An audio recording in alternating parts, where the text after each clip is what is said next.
قبل جتنے بھی رمضان مبارک گزرے ہیں، برس ہا برس ہے، وہ موسم گرما کے رمضان تھے، جب دن بڑے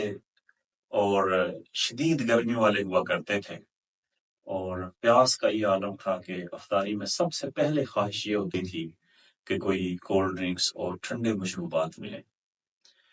اور بہت زیادہ پھر پانی پیا جاتا تھا کیونکہ پیاس کی شدت سے حلق اور منہ خشک ہو چکا ہوتا تھا۔ پھر یہ ایک روایت بنتی چلی گئی ہمارے دسترخوان پر، روح افزا، جام شیریں، اور پھر اس میں تخم ننگا ڈال کر، اور مختلف کولڈ ڈرنکس اور دودھ سوڈا اور بہت ساری ایسی چیزیں جو یا ٹھنڈے مشروبات کی شکل میں تھیں وہ استعمال ہونا شروع ہو گئی، اور یہ افطاری کا ایک حصہ بن گیا۔ لیکن اس برس رمضان تبدیل ہو چکا ہے، اس کا موسم تبدیل ہو چکا ہے، ابھی سردیوں کا آغاز ہے۔